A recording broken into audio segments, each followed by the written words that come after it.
நீங்கள் பரிசுத்தமா இருக்க வேண்டிய இடம் எது? பாவம் நிறைந்த சமுதாயத்தின் மத்தியில தான். பிலிப்பியர் 2:15 பாருங்கள். இயேசு கிறிஸ்துவின் ஜீவ வசனம் என்னும் ஒளியை பற்றிக் கொண்டு கோணலும் மாறுபாடுமான சந்ததியின் மத்தியில குற்றமற்றவனாக நான் திகழ்வேன் என்று பரிசுத்த பவுல் எழுதுகிறார். பொய்யுள்ள இடத்துல நீ உண்மை பேசுவாய், தாறுமாற இடத்துல நீ நேர்மையா இருப்பாய், கெட்ட சிந்தை உள்ள இடத்துல நீ பரிசுத்த சிந்தை உள்ளவளாய் நீ வாழ்வாய். துரோகமும் துன்மார்க்கும் நிறைந்த சமுதாயத்தின் மத்தியில நீ தேவனுடைய மகனாய் மகளாய் நீ இருப்பாய். கர்த்தர் பரிசுத்தத்தை மிகவும் விரும்புகிறார். ஏன்? தேவனுடைய குணம் பரிசுத்தம், கடவுளுடைய பண்பு பரிசுத்தம், கடவுளுடைய அலங்காரம் பரிசுத்தம், கடவுளுடைய பெயரே பரிசுத்தம். எல்லோரும் தேவனை மகிமைப்படுத்துவோம். ஹல்லேலூயா. இந்த பரிசுத்தம் நம்முடைய வாழ்க்கையில கொண்டு வரும் காரியம் என்ன? 2 மேன்மையான காரியங்களை பரிசுத்தம் மனித வாழ்க்கைக்கு கொண்டு வருகிறது. 1, எபிரேயர் 12:14 பாருங்கள். பரிசுத்தம் இல்லாமல் ஒருவனும் கர்த்தரை தரிசிப்பதே இல்லை. ஹல்லேலூயா. காடுகளில் ஒருவன் கண்ணை மூடிக்கொண்டு உட்கார்ந்து கொண்டிருக்கலாம், மலை குகைகளில் ஒருத்தர் கண்ணை மூடிக்கொண்டு உட்கார்ந்து கொண்டிருக்கலாம், அல்லது ஜனங்களோடவே நான் பழக மாட்டேன், தனிமையான இடத்துல போய் நான் அப்படியே தியானம் இருப்பேன் என்று கூட உங்களில பல பேர் அப்படியே கண்ணை மூடிக்கொண்டு எங்கேயே போய் ஜெபம் என்ற பெயரில் உட்கார்ந்து இருக்கலாம். ஞாபகம் இருக்கட்டும், உன்னுடைய இருதயத்தில் அசுத்தம் இருக்க மட்டும் நீ எப்பெல்லாம் கண்ணை மூடுறி அப்பெல்லாம் உன் இருதயத்தில் இருக்கிற அசுத்தம் தான் மூடி இருக்கிற கண்ணுக்குள்ள சினிமா போல ஓடிக்கொண்டிருக்கும். மறந்துடாதீங்க. பரிசுத்தம் இல்லாமல் ஒருவனும் கர்த்தரை தரிசிப்பதே இல்லை. ஏன் தெரியுமா? தேவன் பரிசுத்தர். ஆகவேதான் ஆண்டவராக இயேசு கிறிஸ்து இந்த உலகத்துக்கு சொன்ன செய்தி என்ன? மத்தேயு 5:8 இருதயத்தில் சுத்தமுள்ளவன் பாக்கியவான், அவன் தேவனை தரிசிப்பான். ஹல்லேலூயா. ஆமென்பானவர்களே, இருதயத்தில் யாருடைய இருதயத்தில் சுத்தம் உருவாகிறதோ அவர்கள் கர்த்தரை தரிசிப்பார்கள். ஆம், பரிசுத்தம் முதலாவதாக தேவனுடைய தரிசனத்தை உங்களுக்கு கொண்டு வருகிறது. யாத்ராகமம் 19:10-11 படித்து பாருங்கள். சீனாய் மலையை சுற்றிலும் இஸ்ராயல் மக்கள் கூடியிருந்த சமயம் கர்த்தர் மோசேக்கு சொன்னார், இன்றைக்கும் நாளைக்கும் இந்த ஜனங்களை பரிசுத்தப்படுத்து, 3ஆம் நாளிலே எல்லா ஜனங்கள் கண்கள் தெரிய அவர்கள் மத்தியிலே நான் பிரசன்னமாவேன். கர்த்தர் எல்லாரும் மகிமைப்படுத்துவோம். ஹல்லேலூயா. ஆகவேதான் வேதம் என்ன போதிக்கிறது? வெளிப்படுத்தல் 22 கடைசி 11 பகுதியில் பரிசுத்தம் உள்ளவன் இன்னும் பரிசுத்தமாகட்டும், பரிசுத்தம் உள்ளவன் இன்னும் பரிசுத்தமாகட்டும். உன் நண்பர்கள் கெட்டு போனார்கள் என்று நீ பாதமாறிடாத, உன் தோழிகள் தவறாய் போனார்கள் என்று நீ பாதமாறிடாத, கெட்ட சிந்தைக்கு இடம் கொடுத்துறாத, சினிமா மோகத்துக்கு இடம் கொடுத்துறாத, டிவியில வரக்கூடிய பலவிதமான அசுத்தங்களுக்கு இடம் கொடுத்துறாத, இன்டர்நெட்ல நீ பல அசுத்தங்களுக்கு இடம் கொடுத்துறாத. அது உன்னை கேடான இடத்துல கொண்டு போய் விட்டுவிடும். சாக்கடையில் உன்னை கொண்டு போய் அதை விட்டுவிடும்.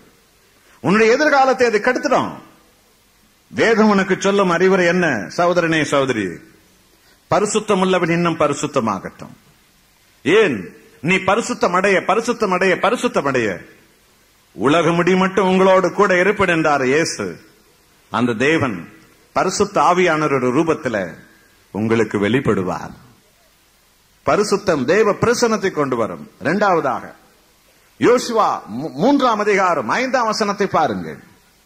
கர்த்தர் யோசுவாவுக்கு சொன்னார், இன்றைக்கும் நாளைக்கும் இந்த ஜனங்களை பரிசுத்தப்படுத்து, 3ஆம் நாளிலே நான் இவர்கள் மத்தியில் அற்புதங்களை செய்வேன். ஹல்லேலூயா. கவனிச்சு பார்த்தீங்களா? நீங்கள் சுகம் பெறணுமா? பரிசுத்தமாகுங்க. பரிசுத்தத்தின் மேல் பரிசுத்த அடையுங்க. உங்களை கர்த்தர் பூரணமாய் சுகமாக்கிடுவார். என் அன்பான சகோதரனே சகோதரிகளே, ஏதோ கிறிஸ்தவ மேகசின்ல பேர் எழுதிடுவேன், என் சாட்சி எழுதிடுவேன், என்ன சுகமாக்கிட்ட ஆண்டவர் என்று கற்பனையில உலாவின் இருக்காத. இன்றைக்கு அநேக ஜனங்கள் ஏதோ ஒரு மாயையில உலாவி கொண்டிருக்கிறார்கள். எல்லாம் அரசியல் மாயை போல. கர்த்தாவே எனக்கு நீ இதை கொடுத்தால் உனக்கு நான் இதை கொடுத்துருவேன், அல்லது கர்த்தருக்கு நான் இவ்வளவு கொடுத்து விட்டேன் என்றால் கர்த்தர் எனக்கு இவ்வளவு கொடுத்திருப்பார். இதெல்லாம் அரசியல் தந்திர மாயைகள், வேதம் போதித்த சத்தியங்கள் அல்ல. என் அன்பான சகோதரனே சகோதரிகளே, நீ ஏதோ உன்னுடைய ஊழியத்தில் ஏதோ ஒரு அடையாளம் நடக்கிறது, ஏதோ ஒரு அடையாளம் நடக்கிறது என்பதனால உன்னையே நீ தலை கவிழ்த்திட வேணாம். பரலோகத்துல உன்னை என்னை கொண்டு போய் சேர்க்க போவது எது என்று புரியுதா? அடையாளங்கள் அல்ல, பரிசுத்தம் தான். கர்த்தரை மகிமைப்படுத்து. பரிசுத்தம், பரிசுத்தம், பரிசுத்த அலங்காரம், பரிசுத்த இருதயம், பரிசுத்த சிந்தை, பரிசுத்த சிந்தை. அன்பானவர்களே, அந்த பரிசுத்த சிந்தை தான் உங்களுக்கு நமக்கு வரணும். நான் ஒன்றுமில்லை ஆண்டவரே, நான் ஒன்றுமில்லை, நீதான் எல்லாவற்றுக்கும் காரணம்.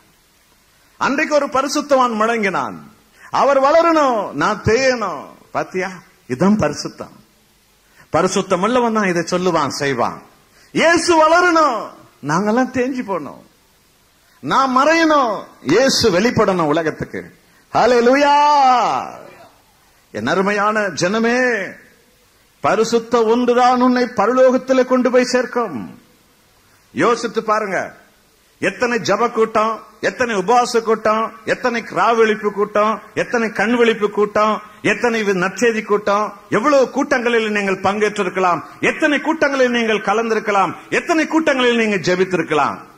கொஞ்சம் மனசாட்சி தொட்டு யோசித்து சொல்லுவீங்களா?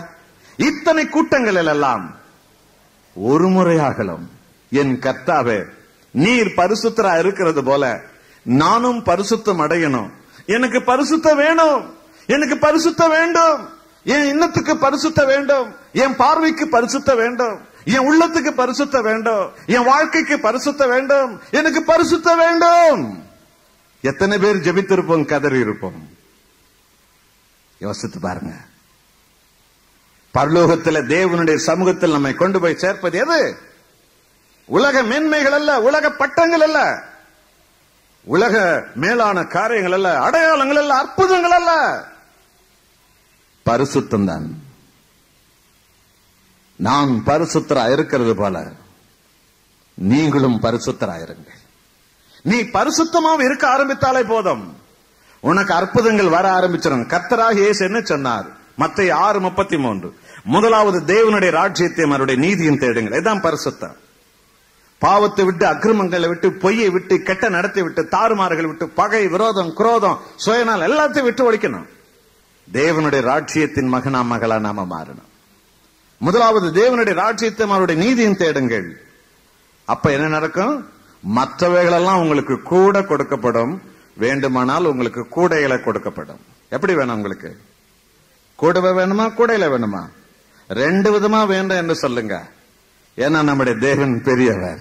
ஆண்டவரே, எனக்கு கூடவும் கொடுங்க, அப்பப்போ கொஞ்சம் கூடையிலும் கொடுங்க.